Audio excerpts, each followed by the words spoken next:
Want to be part of the biggest service design event of the year?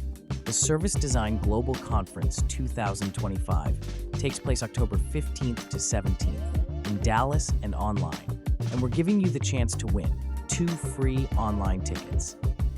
All you need to do is sign up to our Design Compass newsletter to learn how in the coming weeks.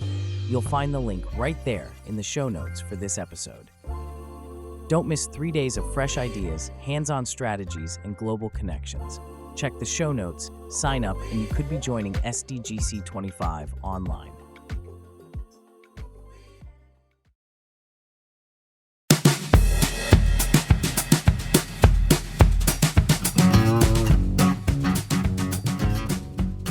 Hi, and welcome to Power of 10, a podcast about design operating at many levels, zooming out from thoughtful detail through to organisational transformation and onto changes in society and the world.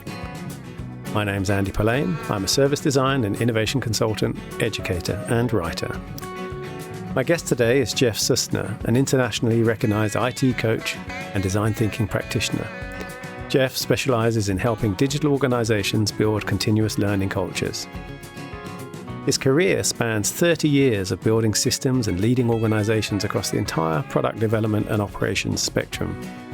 He's especially known for introducing the global DevOps community to the importance of empathy, and is the author of Designing Delivery, Rethinking IT in the Digital Service Economy. Jeff, welcome to Power of 10. Thank you. Happy to be here.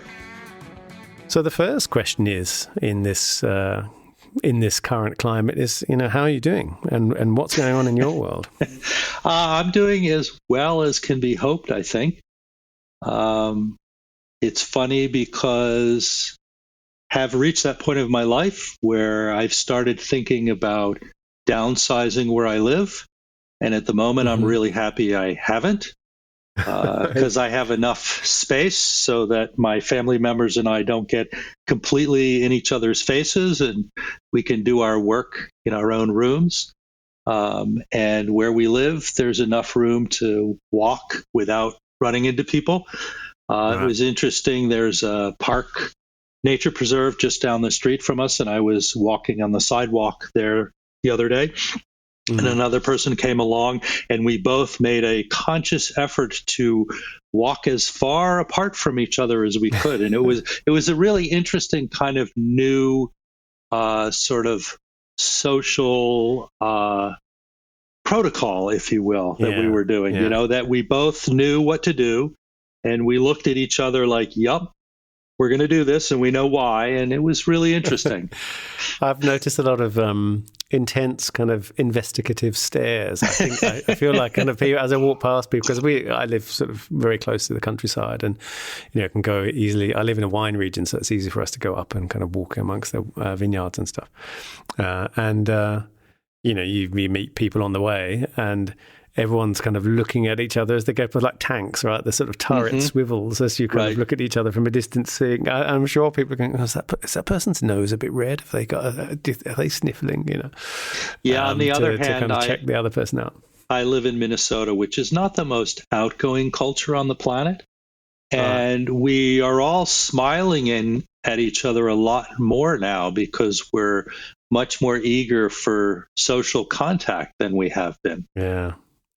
It's really funny. One of the other hosts on This Is HCD, Dr. John Curran, I just did a kind of recording with him the other day. And we were saying he was saying actually that social distancing is actually the wrong phrase, and that physical distancing is really what it is. And actually a lot of people have got to know their neighbours and sort of people in their neighbourhood through social distancing, because, people are starting to kind of pull together as a community. It's interesting, isn't it? So has it changed your work at all much? So far, no. I have not yet done my first fully remote workshop. So I think that will be a real adventure. I work in an industry. I'm a consultant. I work with clients. So, my clients are typically IT digital service people, so there's always somebody working from home. So the basic concept, it's not a thing where We have to be next to each other in order to get our work done. One thing that's really interesting is that Agile traditionally really emphasizes face-to-face contact, that you can solve problems together better when you're standing in a room together. And one of the things that's come up in Agile is things like Jira, and there's been a certain pushback against that of, well, maybe instead of, pushing tickets around in Jira, we should just stand in front of a whiteboard together and put stickies up on the wall. Yeah. So I think all of that is being challenged. And again, I think you're right that through this social distancing, in a certain sense, we're all going to learn how to collaborate better. Because while we may be on Zoom or whatever the case may be, there will actually be a thirst to work together, talking to and seeing each other, as opposed to just kind of pushing tickets around through queues. And when you look at things like Agile and DevOps and Lean and the whole idea of avoiding queues and solving problems together, I think we may actually get better at it as a result of all of this. Yeah, you still think sort of remotely, though? I mean, as in, working remotely, but sort of working together. Right. Right, yeah. So, well, let's wind back a little bit, and because I sort of jumped into how things are doing in the new world of remote everything.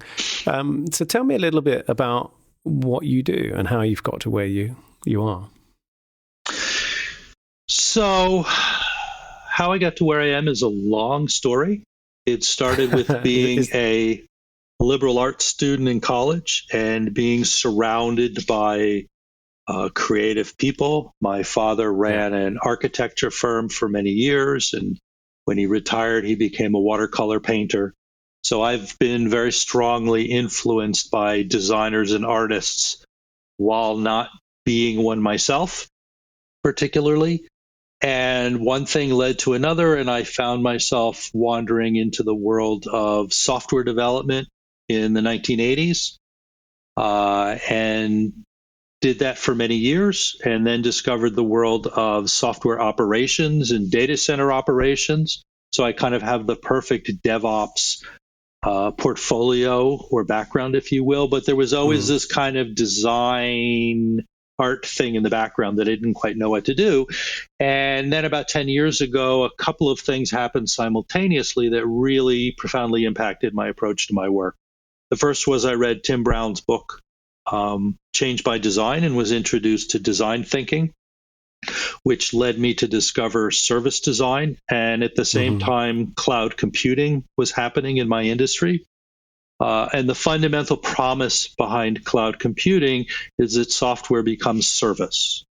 So the idea of service and service design and service operations came together in my brain. And basically what I've been doing ever since is trying to figure out how to bring those worlds together, how to get IT people to think in terms of service, service to customers and service to each other, and how to get design and product people to think in terms of operations. One of the things about digital service is that the way that you build and the way that you deliver and operate it actually becomes part of the user experience. So they all need to come together. So in terms of my work at this point, it's really about teaching organizations how to collaborate through mutual service in the broadest sense possible. Yeah. So in your book, you talk about, I'm going to start again. So in your experience, have you found that designers don't really think about how the operational side of things as part of the experience? Sadly, I would say that is true. I can give you a couple of examples. One is I was very excited when I started navigating through the world of service design and discovering the notion of the customer journey and also the service blueprint. Yeah. Unfortunately, what I found too often is service design focusing primarily on the customer journey and not nearly enough on connecting the service blueprint. Another more concrete example, I did a workshop on promise-driven service design, the idea of resilient, emergent service design at a conference of design leaders and managers. So these were all people who'd been designing something for 10 or more years. And I gave them an exercise, which was, imagine that you have an e-commerce site and a customer has gone through a long, complicated process of searching and browsing and finding products and adding them to their shopping cart, and they're about ready to check out, and the database crashes. What is the experience like? And everybody's eyes got really big because they had never thought about the idea that the database might crash. Right. And traditionally, that's IT's problem. IT is supposed to make sure that the database doesn't crash. And we do a lot of work and we spend tens of millions of dollars making sure that the database doesn't crash, or if it crashes, there's a redundant database so nobody knows, so on and so forth. Yeah. But guess what? In complex service-driven IT systems, things break. Yeah. And you cannot completely prevent or predict failure. So this is something that you need to think about from an experience perspective. It's something that this room full of experienced designers had never considered. Now, the cool thing is that once they considered it, they came up with some really great stuff. Yeah. So it's just about making sure that's part of the conversation, right? Yes. So I have to say, I'm going to defend service design a little bit here, because for my money, I completely recognise the symptoms that you're describing, and I have seen that myself.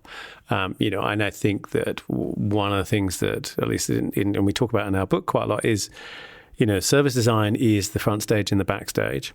And the thing that I like about service blueprints being not so much as deliverable, which they sort of have become as a big poster that people put on the wall, but as an artifact through which people have conversations about it, is that whether in front of that thing or asynchronously, you can have that conversation. And I remember one very clearly with a bank, actually, when the bank said, we were talking about sort of different customer experiences and improving it and so forth. And a couple of IT folks in the room, and that was the important part, right? You have this multidisciplinary group of people in the room, said, this is all very well, and I applaud it. It's really great.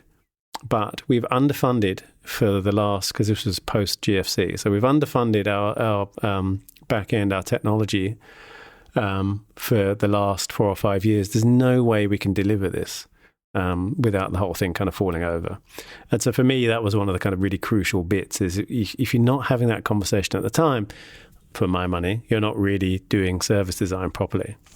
But I think it's kind of partly, maybe it's what's happened in the US a bit, where sort of UX and service design have become conflated a little bit, where UX is seen as the kind of umbrella and service design as a thing underneath, whereas in Europe, and particularly Northern Europe and Scandinavia, I think it's still seen the other way around. But I absolutely agree. I kind of think that's a problem. Now, there's a couple of things you've just touched on that I really want to come back to. Before I do, you talk in the book about IT as a conversational medium, and I thought this was a kind of really interesting kind of lens. Can you talk about that a little bit? Yeah, it's funny because while I work in what might be called IT or information technology, I've never really liked that term, IT. And maybe it's because traditionally it was seen as, or sometimes manifested as, lacking in creativity or imagination. But I've started to think that there's something deeper at play, which is that back in the old days, we called it MIS, Management Information System. The idea was that managers needed a bunch of information in order to make decisions, and the job of MIS systems was to provide that information. But I think that IT has exploded way beyond that in the internet and the online service world, and I mean, we're seeing it this week and this month, is we are all engaging with each other through digital technologies. It's gone from being how companies got information to how companies actually function. So I think it's become literally a medium that we converse with each other and we converse with our customers through that medium. I've actually played with the idea of using IT to refer to interaction technology because it's the technology that we use to interact with each other. But the point is, its job is no longer to produce a thing. Its job is to be more like air or water that we kind of fly around or swim around in as we, first as we did business together, but this week as we even, have friends and families with each other. There are people getting married online now because they can't go to the church to get married. So in that sense, the IT becomes, or technology loosely, becomes this medium through which we not only have conversations, but actually just kind of have social interactions as well, right? Right. And so it brings us kind of neatly onto the example of this idea that you were just talking about, which is that sort of service outages are service experiences too, and quite often that sort of back end or that backstage that's mediating. Well, that's about, so I mean, when I've talked about backstage, I talk about it's supporting the service experience, right, and the employees. And so in your book, you also talk about you have this idea of service outages as service experiences, and the example you give is a weary traveller. And this must have happened to a lot of people recently. Checks into a hotel or goes into a hotel, arrives at the hotel and says, "Hi, I'd like to check in. I've got a room." And the person on reception says, "I'm sorry, I can't check you in. The check-in system's down." And that's obviously part of the service experience. And you sort of elaborate and talk about how many people sort of just don't just say, "Oh no, my flight's been cancelled." It's like, "Oh, guess what?" They kind of expect it to fail. Right? Which kind of leads to this idea of services as a chain of promises. And I think this is a really kind of nice idea. I also think it's incidentally that I've often said that sort of error messages and kind of failures are lost touch points, right? Because they're often not really designed. They kind of become the default thing. It's like a bit of the wiring starts kind of poking through the sort of circuit board. When you go to I see it a lot in airports. Actually, you go to airports where you see a big display monitor that should have some flight information or a kind of advert on it, and it's just got one of those kind of Windows NT error boxes kind of floating around. I think, wow, someone could have designed that. So, right. So tell us about this idea of services as a chain of promises, because it's really. There's also a more recent Medium article, right? You called "Visible Promises and How to Move Fast Without Breaking Things." And there's some really nice points in it, so I'm going to let you say it in your own words. So one of the things that has come out of the IT world in the last several years through the mechanism of DevOps is thinking about how digital systems become more and more complex in the sense that there are a lot of moving parts that interact with each other in very fluid ways. So you can't pull them apart and say, well, we're going to worry about this piece over here, and we're going to worry about that piece over there. And as long as the two pieces work, the whole system will work. If you're dealing with a car, as long as the engine and the transmission and the drivetrain all work properly, there's an assumption that the car will work properly. Yeah. But when you see the kinds of complex systems that you find in the natural and the social world, those rules don't apply in the same way. And one of the things that service, and in particular digital service, bring to bear is this shift from complicated, predictable systems to complex, unpredictable ones. Yeah. And one of the things about complex systems is that they fail. They fail in ways that you cannot avoid or predict. They have a certain sloppy resilience which allows them to survive that failure as long as you take a different approach to them. There was some very groundbreaking work by a researcher named Mark Burgess who developed something called promise theory, which is a way of modeling complex systems from the perspective of components voluntarily working together in order to create systems that work. which is a real shift from the sort of top-down model of, you have the boss and the boss's boss, and everybody tells everybody what to do, and it gets down to the bottom level, and somebody says, okay, my job is to move this widget from this part of the factory floor to that part of the factory floor. It kind of flips it upside down. And the notion is that we all make promises to each other, which are commitments to provide some kind of benefit, to help each other get something done. Yeah. And there are a couple of important aspects to promises. One is it's a very customer-centered, outcome-centered approach to designing and operating systems. And the other, though, is the reason we use the word promise is that we don't always keep our promises. Sometimes we break them. And I like to use the example of the teenager promising to clean his bedroom. Right? What's the likelihood that he's actually going to get it done? Oh, it's about 50%. So this is actually really good because it forces us to account for the possibility of failure, which ironically gives us a better chance of success. And on the one hand, you could say, if we go back to our database example, well, if I assume that the database might crash, I'll spend a bunch of extra money in engineering in order to build a redundant clustered database system so that if one database crashes, I don't care because I have another one that's still functioning. Mm. On the other hand, it leads us to do things like say, well, what happens to the user experience if the database crashes? How can I continue to provide a quality experience? How can I think from the perspective of what is it the customer is trying to accomplish? What they're trying to accomplish is to get off the airplane and get into a hotel room and be able to relax. And how can I make sure that I can help them have that experience even if the check-in system is down or I'm overbooked or so on and so forth? Yeah. And the other thing that I want to emphasize about promises is the core of my work with my clients now is something called promise-driven delivery, which is thinking about all of the parts of the organization as making promises to each other and really breaking down this idea that there are customers out there and then there are employees in here. One of the challenges we face when we talk about things like making the whole organization customer-centered, well, how do you do that when you have 500 or 1,000 or 20,000 employees?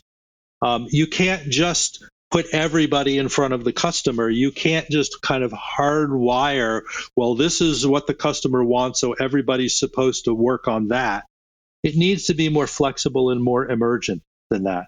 And so if we look at it from the perspective of teams and departments and management levels all treating each other as customers and providing service to each other and making promises to each other, we actually create this emergent, constantly evolving, adaptive, and resilient approach to being customer-centered. That's nice. There's a thing that we talk about when trying to validate services, and you're doing prototypes, and which is this idea of there's a kind of, I think they're hierarchical. Others will say that doesn't matter which order they're in, but there's a kind of set of questions which is, do people understand what this thing is, what this service is? Do they understand the value proposition, and then do they understand the value to their lives? Because obviously there's a situation where they might go, yeah, I understand what this is, but it's not for me. And then there's the next set of questions are, do they understand how to use it? Do they understand the affordances and so on and forth? The sort of, the knobs and levers of how the thing works. And quite often design teams start at that one, which is, do people understand how to use it without kind of validating the first bit. And I always think, the poor Google Wave folks, but I always think of something like Google Wave where it's like, here's a thing and I kind of get it, but I don't really know why it exists, right? And then obviously it doesn't exist anymore. There's a sort of similar thing I found when you were talking about making promises visible and asking a set of questions which are actually very simple. And I wondered if you might kind of run through those promises. or those questions about promises, about making the promises visible? Yeah. So when I talk to people about promises and promise-driven delivery, there's a level at which they get it almost immediately, because the word promise means exactly what you think it does. It means the same thing that it means in ordinary usage. We make promises to each other all the time, right? I promise I'll clean my room. I promise I'll do the dishes. I promise I'll take out the trash, right? And sometimes we get the dishes done, and sometimes we don't. And the better a job we do at keeping those promises, the better harmony we have in our household. So there's nothing mysterious about it. And what they catch on to is the first question is quite simply, what promises are we making to our customers and each other? What is the purpose and benefit of what we're doing? And companies make implicit promises all the time. There's a reason that people use Slack or Zoom or Jira or whatever the case may be. There's something they're trying to accomplish. It fits in very nicely with the whole idea of jobs to be done.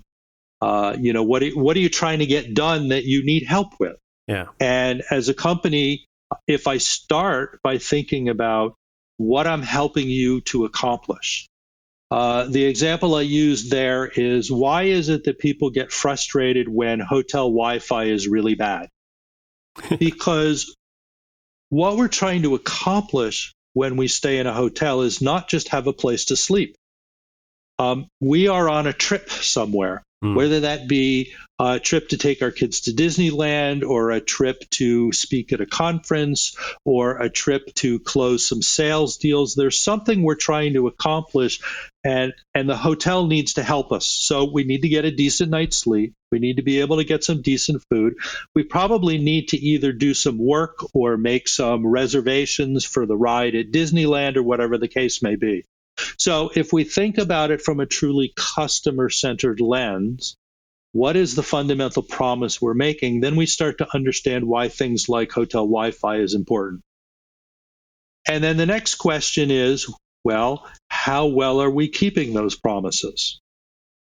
So, if our fundamental promise is to help the customer have a satisfactory trip, and they're a business customer, and they need to access their work email, and the Wi-Fi is terrible or expensive or whatever the case may be, then we're not doing a very good job of keeping that promise, right? We may have very comfortable beds, and we may have a very nice buffet from 9 o'clock in the morning, but we're at least partly failing at the basic value proposition.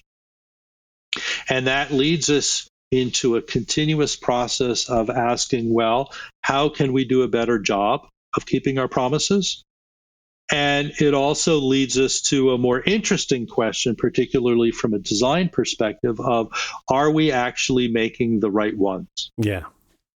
It may be that the promise we're making is just, we'll give you a comfortable bed and a decent breakfast in the morning. And when we look at it from the perspective of why are our customer here, we recognize that the real promise is to help them have a successful trip. And by the way, I need to give credit to Airbnb, because a number of years ago, an Airbnb designer gave a talk at a service design conference where she said that Airbnb had an epiphany when they realized that the product was the trip. In other words, people didn't reserve rooms in a house because they wanted a room in a house. They reserved a room in a house because, the origin of Airbnb was people were trying to get to South by Southwest and they couldn't find places to stay. Yeah. But the point of the exercise was not to have a place to stay. The point of the exercise was to be able to go to South by Southwest. Yeah. And so it's really a very simple process of building in this continuous process of asking ourselves, what is the value that we're trying to provide? Is that the right value? how well are we succeeding? And again, that comes from the DevOps world of saying, okay, we need to be continuously learning from failure because failure is always happening in a complex environment. And it's a feedback mechanism, right? And it is a feedback mechanism, yes. And the more continuous we make that feedback mechanism, and the more we focus on adaptation and improvement as opposed to sort of trying to get it right all the way the first time, the more value we can provide over time. But you don't just stop there, because you also, this is one of the things I thought was nice about this set of questions, was you go on to these last two, which are what promises from others do we depend on? And most importantly, what promises do our customers make? So you sort of extend beyond, it's not just a one-sided thing, right? Right. And so the first question is really about sort of breaking down boundaries between levels and thinking about it in terms of mutual service. That in order for the hotel to provide good Wi-Fi, they rely on, or not Wi-Fi, but good internet connectivity. They rely on service from their internet provider. Yeah.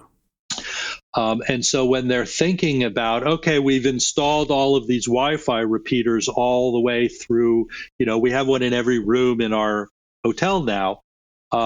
They also need to think about things like, well, how reliable is our internet provider? Yeah. And that goes all the way into the company of one of the things we do now is we have this idea of breaking systems down into these little 2 pizza-sized product teams where we have a nice cross-functional team. And you've got a designer, and you've got a developer, and you've got a tester, and you've got an ops person, and they all have pizza together, and they go out to lunch together. Maybe they do it over Zoom now. They have Zoom lunch together. But anyway, but that misses the question of, well, that's great. How do we put all of these pieces back together into a coherent, holistic service without reintroducing all of the friction and brittleness we were trying to get away from in the first place? Yeah. And the answer is by thinking about the promises we make to each other, the promises that we depend on from others, whether it be I depend on service from the database, or I depend on an API from this other team, or I depend on the design ops groups to develop a design system that I can use so that I can build consistent interfaces quickly. So the question of promises we provide to others and promises we depend on from others is basically saying that we are all at every level now in the service business. So if you're a design system team, your job is not just to build a design system. Your job is to serve the teams that depend on that system. And that may seem like a simple, but I think it's a subtle and important difference. And then the question of the promises that our customers make is one that I find is really helpful for really answering this question of what are the right promises to make. So it's about asking, why are you using my service? So if I'm a parent, I've promised to show my kids a good time on vacation. And that creates a whole set of stresses and expectations that I need the hotel's help with.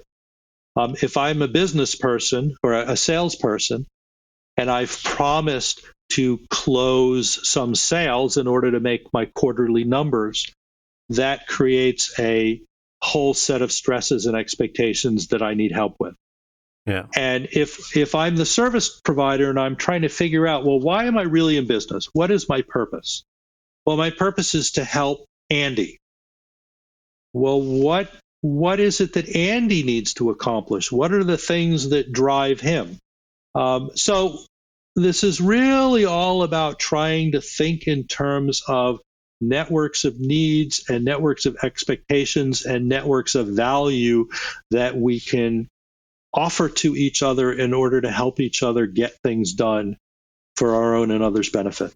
Yeah, it's really interesting. I think it's such a great lens because it's I think it really shows that kind of interconnectedness. But I mean, going back to the Airbnb example, obviously there's promises in all sorts of directions because they have two sets of customers, right? Obviously their hosts and their guests, and so the hosts are making promises to the guests as well as the when the guests are also making a promise that I'm not going to trash your place and have a party, and if I do, then the promise now from Airbnb is we'll recompense the host and we'll kind of get rid of those guests off the platform and so forth. And you see a kind of, it's interesting because obviously the probably the most ubiquitous promise that there is in the world is money, right? Because money is obviously what used to say it on, I don't know if it says it on US dollar bills, but on the UK pound notes, it used to say, I promise to pay the bearer of this, £10 or whatever. So money is obviously money are IOUs, right? They're promises, right? Which are just constantly in circulation. So then this kind of never get cashed in, right? You can no longer go into the Bank of England and ask for your gold. But you used to be able to. You used to be able to. That's what it was, right? Ultimately, it kind of came back to that. Right. And as you saw with the global financial crisis, when those promises, that trust starts to break down, of, I don't think you're going to keep your promise, then everything seizes up.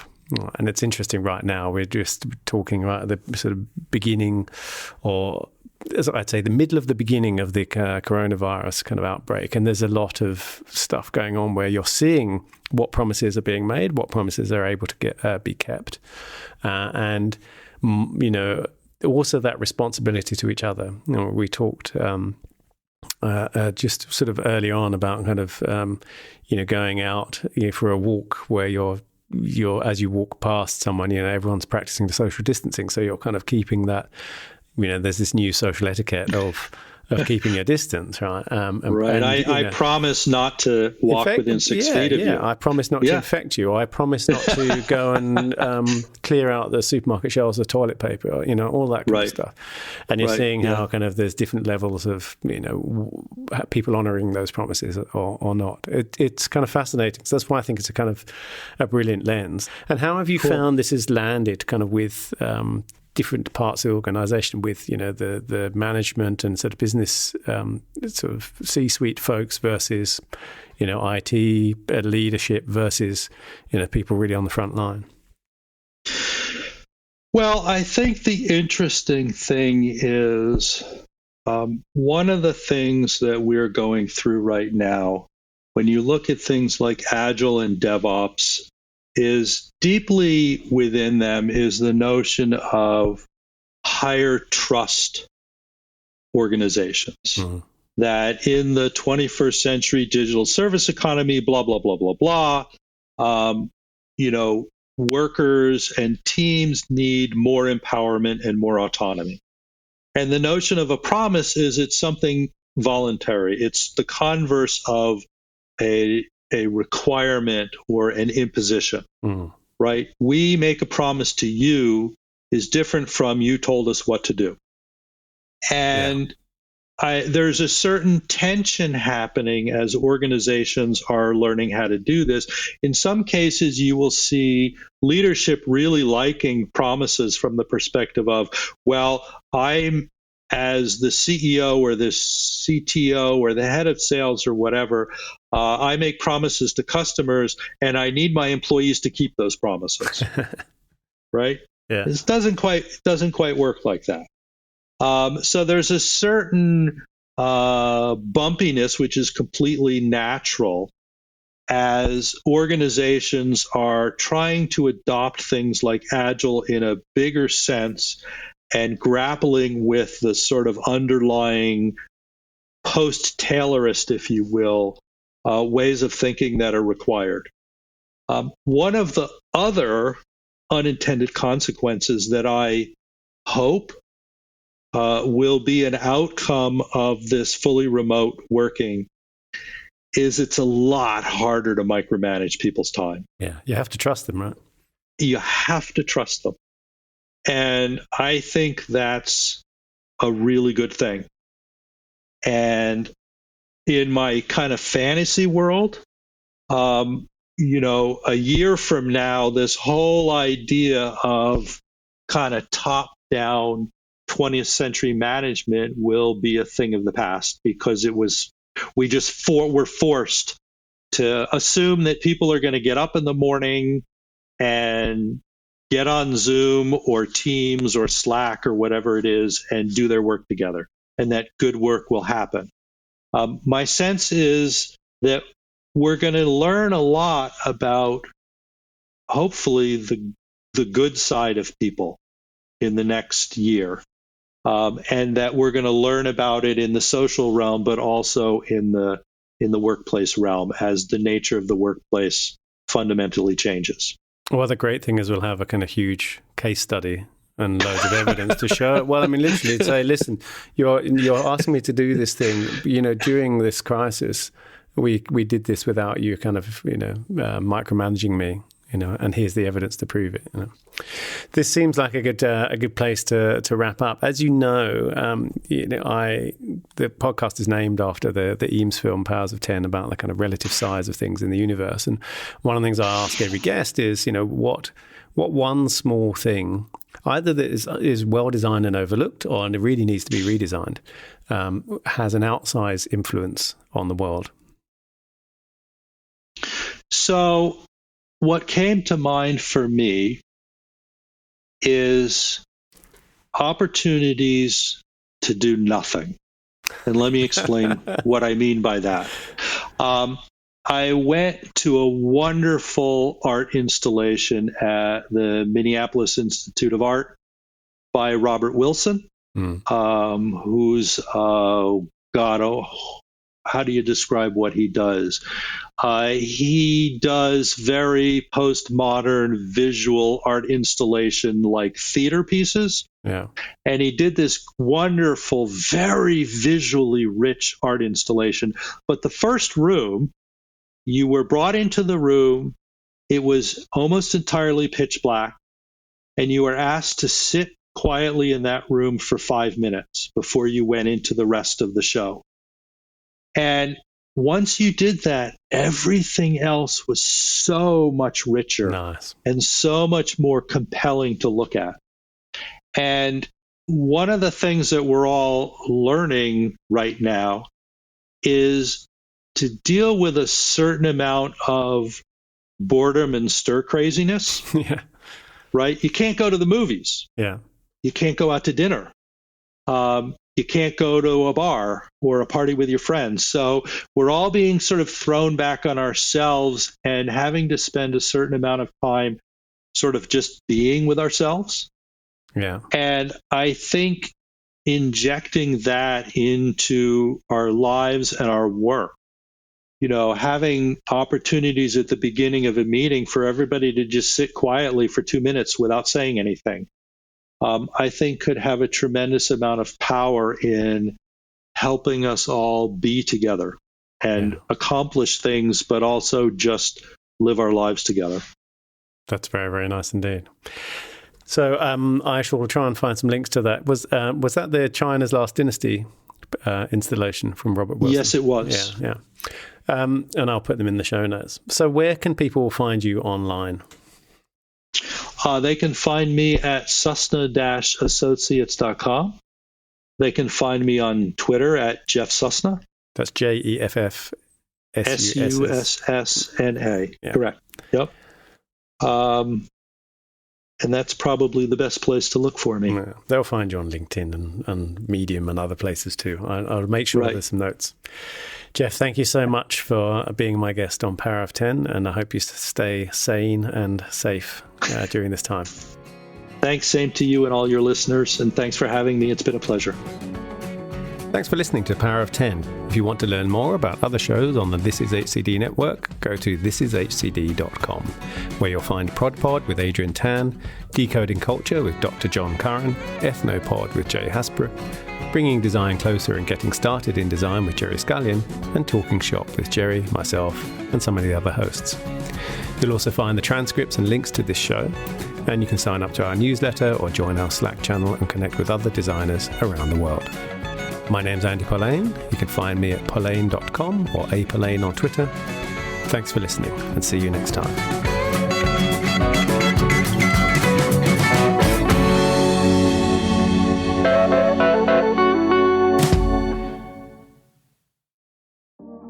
increase your service design offering with Smapply.